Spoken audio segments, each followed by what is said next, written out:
This panel we're going to talk about women's health, obviously, but specifically we're going to talk about investing in early stage women's health companies. And really there are two areas we're going to cover. One is kind of the trends and what we expect to see next year.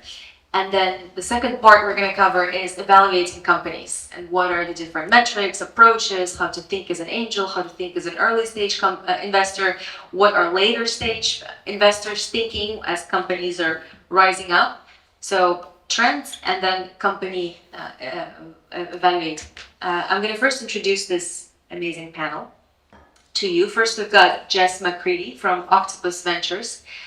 Many of you will know Octopus. It's a bit of a big dog around the health tech space, and Jess in particular leads the later stage health tech team. And Octopus has backed companies like LV and Vera Health and Tune. Next, we've got Omar Daniel. He's an angel investor. He's also an entrepreneur. He's built and scaled a health tech company that was used in 1 in 4 primary care centers in the UK. Now he's supporting and backing entrepreneurs globally. He's one of our mentors from day one at FemTech Lab, and he's an active angel investor. And last but not least, Marta Mrozovic, is that good? Investor at Heal Capital, an early stage VC focusing on health tech. And prior to Heal Capital, she was actually at Comstorm VC, which is another early stage venture capital firm in health tech.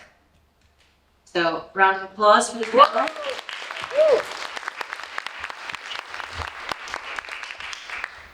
So let's get started. What are the big things that happened in 2022 in women's health and the health sector in general? Jess, over to you.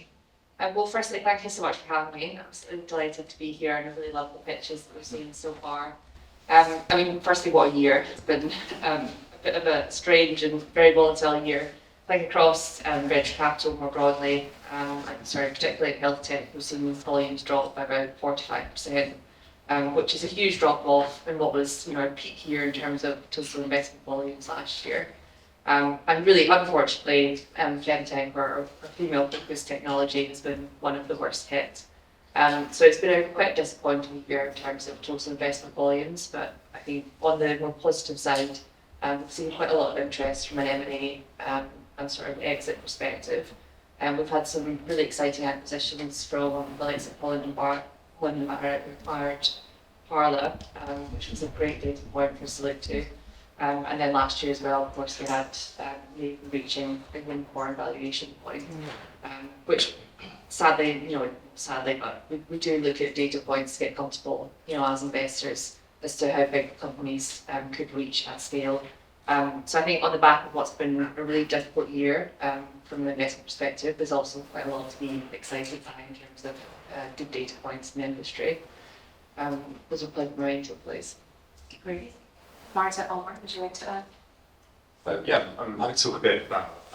So what got me quite excited was the women's UK's women's national health strategy came out, which was quite exciting. It was kind of outrageous that hasn't necessarily been the case in the past, the first one. So that gives me a bit more confidence, particularly as like someone who has to work with government to be able to scale businesses. It's something that I really think is really important because we have to know the kind of B2C route isn't necessarily always possible. So I'm hoping, expecting, hopefully to see some more funding pots created, which will give investors more confidence to be able to invest, but will also create opportunities for innovators to go out and feel like they can go away and build on those innovations. And also be able to access revenue, because actually sometimes with early stage, it's not every single type of investment or innovation is a VC ticket. So you're looking for ways to be able to generate good revenue without necessarily to go out and get equity. So that was one of the big things for this year. And fingers crossed next year we see some sort of funding created for it, actual pods that come out, but still waiting. And maybe more on a local German level, and also kind of more on the positive side. In Germany, we have this scheme for reimbursable digital therapeutic solutions called DIGA, And I think not so long ago, maybe in November, there was a application, digital therapeutics application called the Endo app that has been listed as legal, which means that it can be reimbursed now by the German healthcare system. And I think that's a really nice, cool data point, because I think what we're missing of what's coming in FemTech is to have these solutions more part of the reimbursable solutions, have more, let's say, clinical validation. And it was also in the endometriosis space, which I think is also a really cool one to watch. So I think overall a good positive signal. That's great. So to summarize, obviously this year has been really interesting, and there's been some capital being pulled in general from the venture space, but there are some positive indicators for the future. So then, let's talk about 2023. What would be your maybe even personal projections as to what we're going to see next year, especially in the early stage in women's health? What would be your view if you had a magic ball and you had to make these predictions? We can check in 12 months. But what would you say? Yeah. So I think one of the things that I would like to see, and I think I've started to see, is actually more female investors. I think that's really important because that will trigger a lot of things. It'll trigger more conversations, and hopefully that means that we see more investment in the space as well. So that's definitely seeing it through different programs, including VC is a great one. A few people here today from that are trying to place people in those roles, which is fantastic. That's one area. The other area I think is we are hoping to see actually some of these startups to be able to get past the kind of initial bit of traction. That's what I'd definitely be looking for. I don't think we've really been able to kind of see that to the level that I guess an angel investor would then start to be more comfortable to be able to make those investments. So a bit more traction, and maybe even like really unique, interesting distribution models that kind of don't just target kind of 5% of the people out there, but maybe kind of more mass market. That would then get me to be very excited about that space for sure. I think it's not to take away from some of the consumer-focused solutions that we've heard from today, which are all brilliant and all right, but most of the traction that we've seen in the market has been largely direct to consumer. And I think a big part of that is lack of data that can support clinical trials for companies that do want to take a direct healthcare approach. And unfortunately as well, what's happened in the past 2 years, a lot of those larger scale clinical trials have also faced delays. So it's been a bit of an unfortunate sort of set of circumstances. But actually I think a lot of the companies that we're tracking, particularly in the advanced diagnostics space, complex gynecological issues, are starting to uncover some really exciting data that over the next year or so they'll be able to use to get regulatory clearance. And some in particular, like PCOS and endometriosis. So those are 2 areas that are huge uncertain markets. One you wait 2 years on average, 7 years to be diagnosed. And at the moment, there is no curative approach. And a big reason for that is there's a lack of investment in while the diagnostics space or the diagnostic gap gets closed. So that's definitely 1/2 years that we're really excited by. That certainly will be closed off in the next year. Maybe going back to what Oliver said, I've read somewhere that 40% of the companies this year are at seed stage, which means I expect next year hopefully to see more Series A and later stage funding, but that also means that there's going to be a bit more consolidation. Some of the startups won't probably make it, but I think overall it's very healthy for the ecosystem because I think there's a lot of collective learnings in the space, so maybe there will be some small exits, and these entrepreneurs will then go on and work for other startups, bring this collective learnings, and essentially strengthen the whole ecosystem. Yeah, if I can add, I'm supposed to be just moderating, but I do. I will add something here. What we've also noticed on our end is big consumer tech and pharma getting quite interested in the space. And I think to your point around M&As and consolidations, and Holland Barrett's acquiring Parla, I think there's definitely this appetite from the bigger players and this kind of understanding that women's health is a defining trend the next 5 to 7 years, and it is something that can keep them quite competitive if they're on top of it now. So I think there's a lot of hope in that kind of providing its own way of funding and resources into the sector as well, even if venture capital is a bit fearful because of what's happening in the markets in general. So very interesting time for sure. Okay, next question. So what are, I think you touched upon that a little bit, so if you want to add anything, what are the big areas in women's health that you think are just massively untapped and especially at the early stage are kind of worth looking at right now? So we remain really excited by hormonal profiling testing at home. I think one of the major challenges is as soon as you involve lab in that value chain, like the unit costs are incredibly prohibitive, and make those solutions often too expensive for the average person to access. So we've already seen from today some companies that are leveraging PCR technology, but I think the applications of that are just at the precipice, and we're about to see a huge number of other biomarkers that can be tested in novel ways at home. Often, sometimes not to clinical grade, but often not needed to be, and more of an indication and risk triage, such that individuals can more proactively manage their health and well-being. So yeah, sort of cheaper at-home testing, I think, is a really exciting market that's really just starting to be unlocked on the back of PCR technology being widely used and able to slowly market.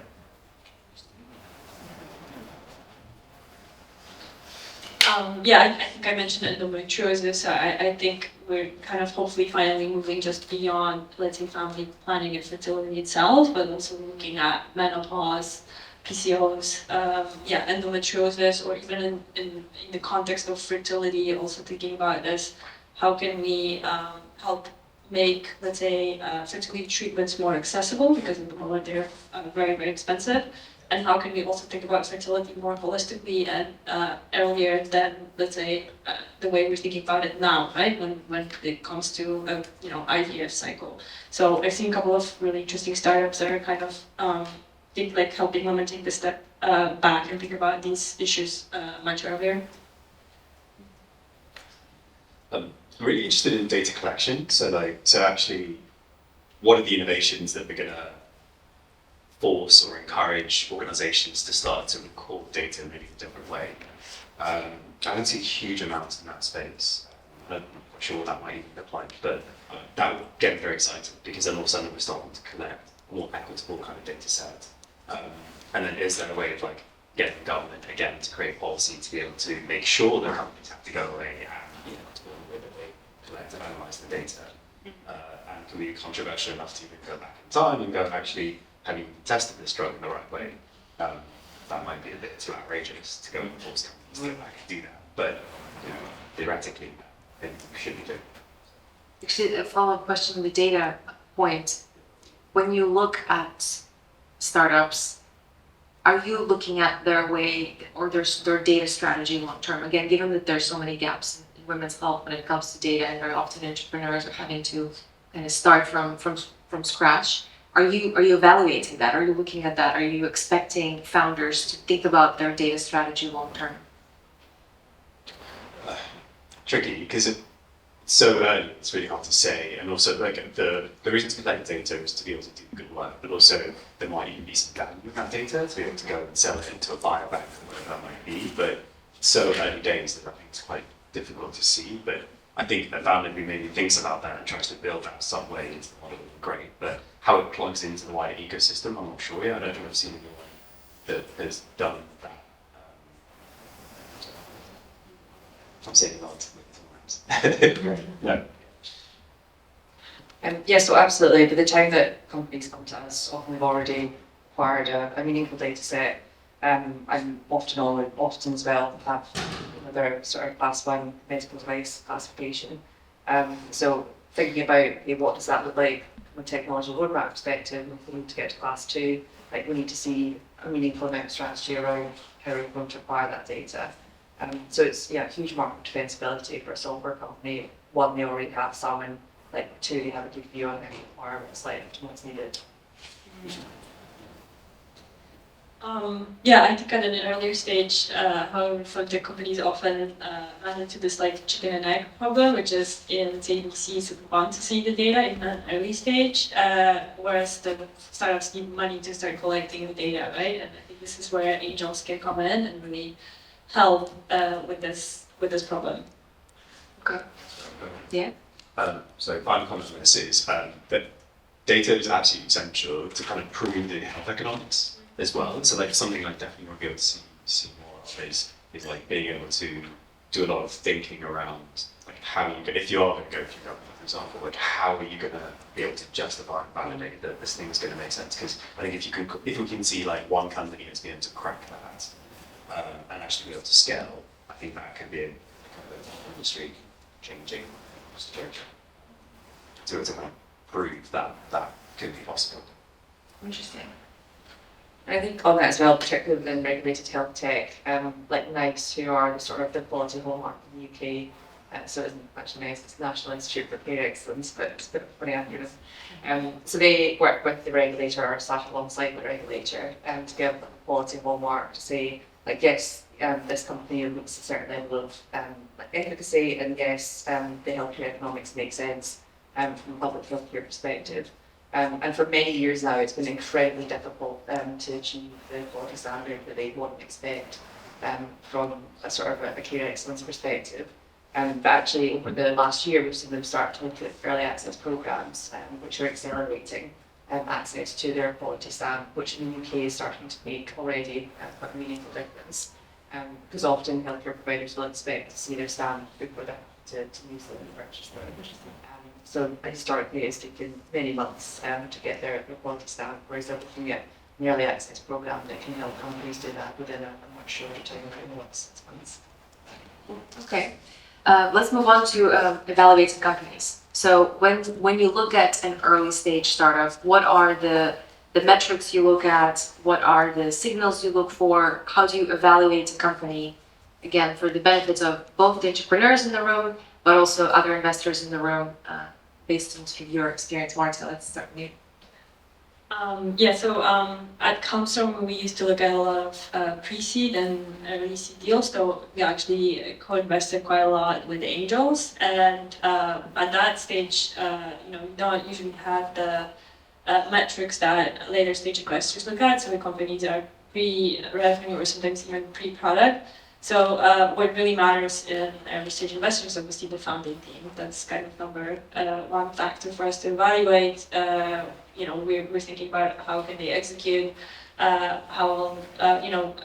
we also talked a lot about it, Comstorm, about founder market fit. So how well they know the market, do they know something about the market, or do they have some kind of an asset when it comes to that market that nobody else has? In terms of you're thinking also about trends in the future, the market as a whole, but there are some other indicators that you could, let's say, help you evaluate how the founders are thinking about the product or how they're doing in terms of developing it. And if it's not revenue, it can be, for example, about the community that they're building. So in fact, quite often startups start with building a community on social media, and outside of that, maybe sometimes they have MVPs and they have beta testers. So we look at how engaged those communities are, how this first iteration of product is working, is it solving the main problems. So there are different ways you can look at startups that are not necessarily just about hardcore metrics, right? Later stage investing, Justin talk more about this, and I know it's a different game. Yeah, I agree with all that you said, Marta. I think, for it pre-seed and seed stage, it's really, is this a huge addressable market and a big problem that's trying to be solved? And, broadly, does the strategy make sense? But for us, when, we have a pre-seed team, it always comes back to, what is exceptional about this founding team, and why are they the right people to solve this really difficult problem? And ultimately as well, we invest for the long term. I mean, high-impact companies often take 10 years plus to see a meaningful exit. So we as an investment team are working very closely and intensively with that founding team and our management team for a very long time. So we want to build fruitful, productive and positive long-term relationships with the companies that we're investing into. So that's incredibly important to us.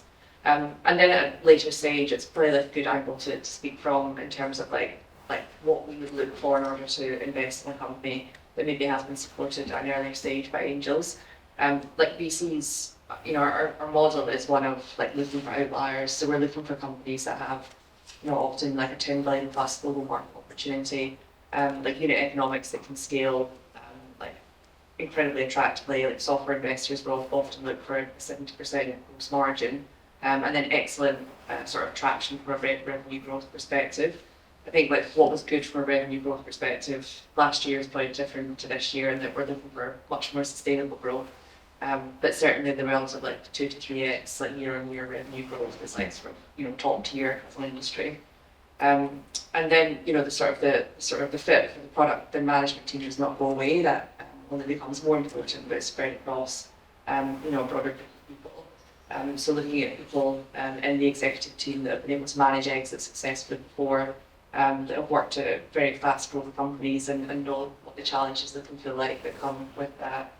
And then also have international capability as a product, and you're taking on feedback and resolving issues on an incredibly rapid basis, but also at the same time getting fantastic feedback from your customers. So yeah, those are some of like the high-level financial metrics. But then like thinking particularly to like FemTech companies, I mean, like to be honest, it doesn't change a huge amount from broader health tech, but if it's a company that's like seeking clinical validation and clearance, then like a very responsible and ethical approach to data collection, and then say achieving all the regulatory parameters that are required to operate in the markets that they're expected to do so. Yeah, those are probably something. I'm happy to answer any questions because I feel like I've rambled on that topic. Yeah, we'll have plenty of time for questions, I think. Online. So from a FemTech lens and also from an angel lens, there's a couple of dynamics here which are really interesting. The first is it's a pain because sometimes when you're a founder, you end up spending half of your time trying to fundraise, and that means you're not like going and building a business. And unfortunately, founders that tend to, so when you are looking for a founder, you're wanting someone who isn't necessarily going to spend all their time doing that. But in order for them to be that kind of profile of person, they need to have the network, and there needs to be a network of investors. Because FemTech is quite a relatively new sector, it means that ecosystem, I think, is going to take a bit longer for it to become so that you're not having to spend half your time going away and building those relationships that people feel comfortable enough with you and have that kind of personal skills and that relationship to be able to then go, okay, yeah, we're going to, and then you can spend only 10% of your time raising money, not 50% of your time. Saying that, I guess what I look for is a founder that does have a bit of that network, because it does really help from a fundraising perspective. It reduces the amount of work that I do as well. The other thing is about Like if they're part of an accelerator, for example. right?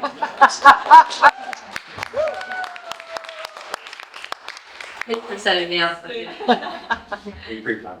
The other bit is like, again, also network. It's like customers. How do you have other angel investors there? Do you have other VCs that can kind of plug you into networks to be able to help you get to that initial revenue? Those are all areas. And I guess the early stage, I very much want to see like validation, some sort of testing. Not necessarily revenue, but I think those are the areas. It's true. I think also this year there was a bit of a talk about how we're moving from like investors looking for high growth, like fast user acquisition, into sustainability from cash flow and revenue perspective. Is that like from angel perspective? Would you agree with that? That now when you look at a company, you're thinking, okay, like if investment is pulling back a little bit in the next couple of years, will this company be able to survive, and will revenue generation start happening a bit sooner than maybe you would have expected before? Yeah, like personally, I've always had a bit of a problem with that previous way of working because it doesn't feel very healthy. Yeah. And also, like, you might get a lot of growth, but then simply because you found the customers that will use your product, and then once they've used it, then like how else do you scale it to kind of the mass market, right? So I think it is healthier the way that maybe startups are thinking about things at the moment. That's exciting. Yeah, I mean, I definitely agree with that. So I started off my career as an investment banker, and my clients were like FTSE 100 listed companies. And if you'd looked at like the LTV to CAC, like what health the growth companies like spend to acquire customers versus like what I saw at the start of my career, like they would think you were absolutely bonkers. So I think like the focus on sustainable growth is like definitely much needed. And like taking a step back, this type of correction happens on average every 10 years anyway. It was actually overdue. It's been roughly 12 years since we saw the last bear market. So I think it was needed. It's a positive thing for the industry. It's just painful when it happens. But yeah, I think what we're focusing our companies, our portfolio companies, to do now is when a timeline between rounds maybe took on average a year and a half previously. We're now trying to caution for 2 to 3 years, and making sure that like sort of prudence around cash spend is incredibly tight, incredibly rational. Whereas 12 months ago it was sort of growth at all levels. So the metrics that we're looking to are sort of cash burn versus revenue, and net to CAC, as I mentioned. Yeah, I think I don't have anything to add here. Definitely, it's been more about unit economics than crazy growth. Having said that, at an early stage, super early stage, like companies that come just out of your incubator, like no one expects them to break even, right? But I think what we want to see is that kind of sustainability mindset and grit from the founder. And personally, I think a lot of women, that kind of resourcefulness comes quite naturally. So it's good. Yeah. Frugal. Yeah. I don't actually know the answer to this, but it'd be really interesting to see is the kind of, if we are going to be slowing down the pace at which we're trying to scale, does that mean we rely more on organic word of mouth growth? And actually, is this something that FemTech is better at than other sectors? Like, I don't actually know the data to see that, but that'd be really interesting. Actually, I think I agree with this. I'm very bullish on the space also for that reason right now, because I feel like we've had one of our investors at FemTech Lab that has said that women are a viral segment as a consumer. So once we find something that we love and that works and solves a problem, I mean, I'm going to tell all of my girlfriends about it. So there is a little bit of that organic growth that happens. And I mean, 80% of the founders in the space are women. And I do think sustainability, I mean, it's massively generalizing, but across founders, that tends to be the profile that cares about that more. So I do think, I might be biased, but this is the space for their market. So on that note, I actually think, since we are a little bit behind in time, maybe we open up for questions right now. Is there any? Yes? It felt like that was a question burning for like 10 minutes, based on how fast the hand went up. Yes? I'm an angel investor and I get bunch of decks every day or every week. So my question to you guys is, how do you rate the startups? Do you have the right tools to rate a startup from the, let's say, hundreds of deck you receive? And how do you track the progress of them? Like, are they going in the right direction? I think these are the two problems which I face. So I guess the benefit of being an angel is you don't have to like report to anyone. So I don't have to like have a spreadsheet that goes like 1 out of 10 like across these criteria, so you can kind of suss and feel it a bit more. You can kind of get a better sense. You can kind of you get really good at knowing which thread to pull and how hard and how far, and like so you're constantly switching it out. So I wouldn't say that I actually have like this is the structure in which I assess it. When I syndicate investments, then yeah, it's a bit more structured. But I don't give like a number or a code. I know there are like companies out there that do some of that, as in like provide the software to be able to do that for people. I don't know like, how effective they are. There are lots of companies like Motion Capital do this really well. They've got a product that like churns out a number and it like is AI, so it's just like really fancy and cool. But I don't believe that they've really shown yet that like some of the smarts could really kind of find a couple. Out of 56 investments, I think they found 3 that through that company smart going on data from an angel side. So Okay. So we do have to report, and we get judged by our investors if we miss an excellent opportunity that goes on to be. So we have to report, look at the CRM system that we report every company we interact with, and we sort of note on that what reasons for like pushing ahead with conversations or we're not at that time. I mean, there's broadly three buckets. There's like, this looks excellent, let's push on at pace.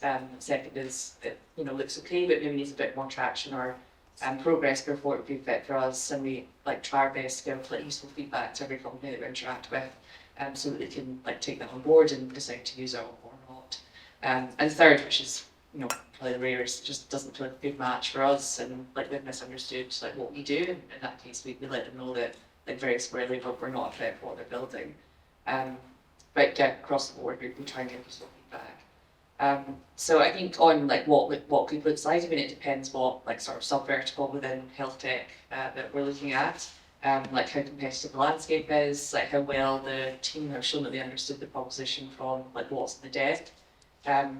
It's sort of, we receive so many opportunities per week as you do, but a deck is a really crucial tool to show that you're an expert in what you're trying to achieve. And you've acutely understood the problem as well as how to solve the problem. And I think often there's not often, I say less often than not, like sometimes we get decks that maybe aren't that well thought through, and it's a bit of a wasted opportunity because we put a lot of value and time into reviewing that as a document. And then if that shows good articulation of the problem and also the solution, then that'll lead to sort of a first meeting, which is the first step in our formal process. So yeah, we also do a lot of work as a team, helping on advisory pieces with accelerators in earlier stage markets, so we can like help partner with the market and show what we expect from an early stage. Does that answer your question? Yeah, let's do one or two more questions and then get stairs.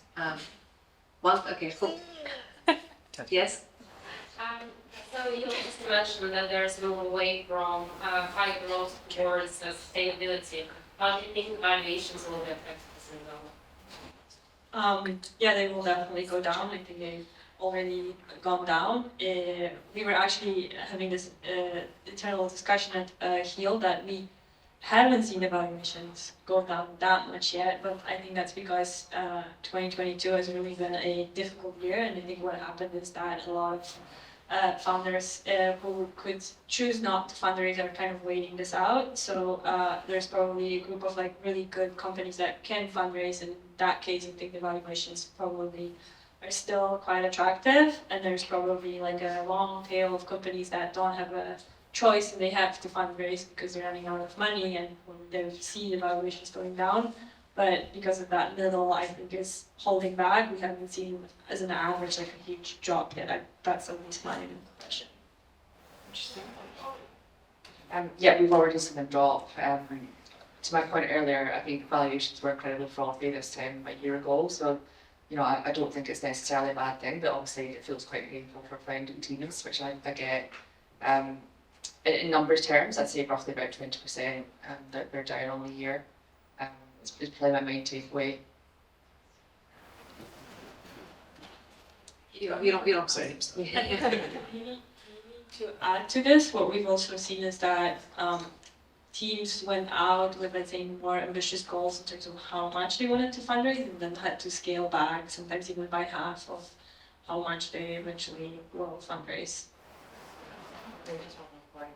And just, sorry, final point on this is at the later stages of venture capital, what's really interesting about this downturn in particular is there's an unprecedented amount of dry powder like on balance sheet by funds. So often what we've seen this year, instead of going out to accept a new valuation, like a lot of companies have just done an insider round to extend their Series A, B or C, rather than accept a new valuation price point. So I think there's actually been an artificial delay of like valuation price points because of that. And I expect next year that will change because it's sort of, the yearly wave is taking place. And from next year we'll actually see quite a significant impact on valuations because of that at a later stage. Interesting. Okay, one more question. Yes, Leah. Thanks all for sharing those reflections. My question is, do you think that there are problems within the women's health space that can't be fixed with commercial models or models of venture capital, and what do you think this might be? Interesting question. Yeah. Yeah. So, no, I do strongly believe that. Sorry, so say the question again. So it's, It was just like, are there problems that need tackling in the women's health space that you don't think that might be solved by innovation, but maybe not innovation that's at this point in time going to be commercial or at least commercial to venture standards? like, yeah, I mean, so firstly, I think like we should also maybe call it out that like not every single type of business is a benchmark of business, and that's okay. Like, it doesn't have to be. Um, I guess like I'm giving examples of.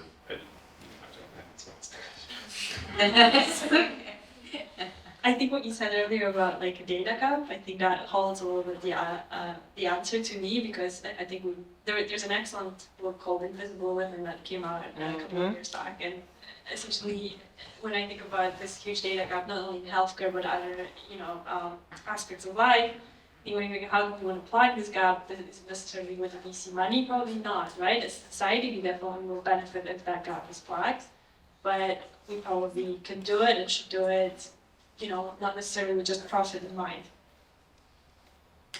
I think your question is specific to like commercial issues, and I think on like commercial models or B2B models, like one like reflection I had from my time at Legal in General, which is I've led the health tech team there before what I do now.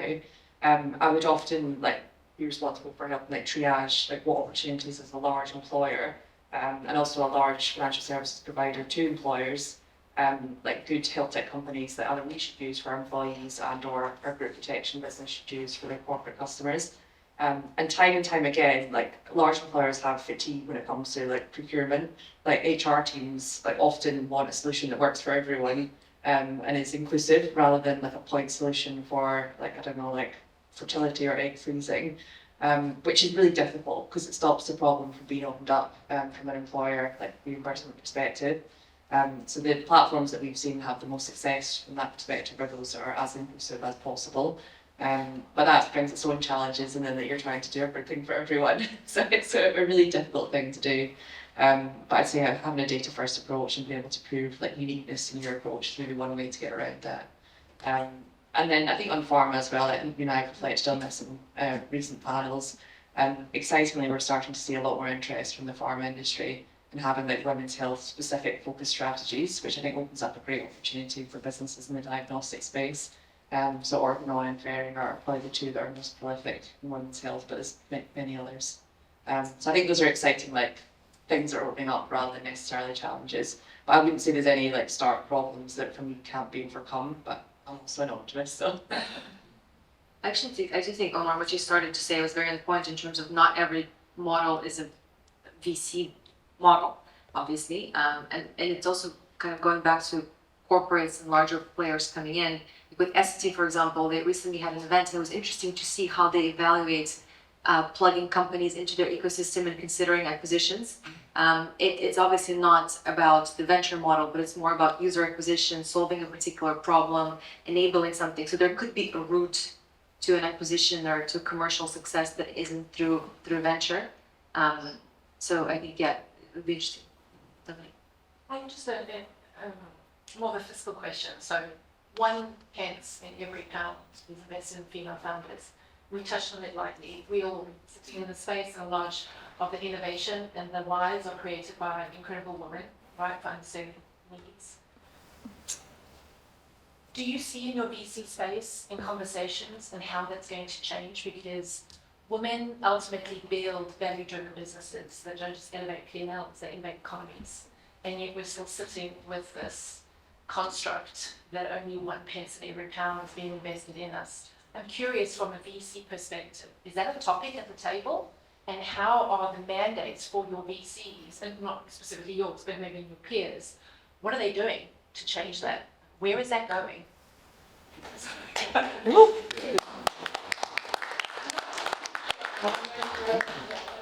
It's a topic we don't talk about, and yet we touch so lightly on the success of female founders. Yet we're not that. Yeah, I mean, there's two things I'm saying. One is like getting more female investors into it, super important. But in all honesty, I do have a lot of friends who work in VC, and they are like, they're not necessarily happy with being investment committee situations and the conversations that they're trying to have, and not being able to convince people because people don't resonate. So that is a problem. But that's kind of the narrative that I But look, it would be really lovely to have like VCs take the lead in that conversation and make that change. I was just sitting in VC and it's powerful. All about sitting at the table, and I'm sure there's probably isn't a woman here that isn't pissed about it. I think it's a journey, right? I mean, Yeah. I was saying earlier, I started my career in investment banking and was often like the only female in the room. Like I still go into rooms that I'm not the only female in, but it's marginally better than what it was. We've got a team of 60 investors, and we've now got 50-50 diversity in our investment team, which is been very intentional, but hasn't been that easy to get there. So we've now got a fantastic team in terms of like diversity, and we think about that not just from a gender perspective, but from a sort of like background, like cultural, like ethnicity perspective and otherwise. So I think we've made some good progress on that. We also see that it's an industry that will move quite slowly because actually by comparison to like broader financial services, it's a much smaller like part of the pie. So change does take time, but we're certainly doing what we can to change that. We have a team which I'm part of, which is a task force to think about like what are the special projects that we can do to try and like move this along faster. We're doing like unconscious bias training for all of our investment team. You made a great point that women drive like impactful social businesses. Like, I don't just see women as capable of doing that, I see everyone as capable of doing that. So I'd like us to have a model of recognition where we recognise every individual for their own strengths and not penalise them for deficiencies. So that's a big part of what we're organising for our team. So that will be rolled out across our whole investment team for next year. We are a very small team at Yale. It's 4 people, but we're also 50-50 men and women. And I do think there is some, let's say, systemic change being driven from the top. So EIF, which is a fund of fund that invests in, is an LP in many funds in Europe, invests European taxpayers' money, is actually quite strict on diversity when it comes to the management teams of funds. So I think, I think this change can be driven also by investors in the funds, right? You can request that there are this many women decision makers on funds, and that can drive maybe more money towards female investors eventually. And because like in PIF, I think we're seeing first examples of this actually happening. So yes, I think the change is still very marginal, but I think slowly we're getting there. Thank you for that question. We have to move on. There's clearly so much work to do, so we have to get back to the pitches. But you will, I hope you stick around and you can ask some questions at the product show afterwards. But let's give a round of applause.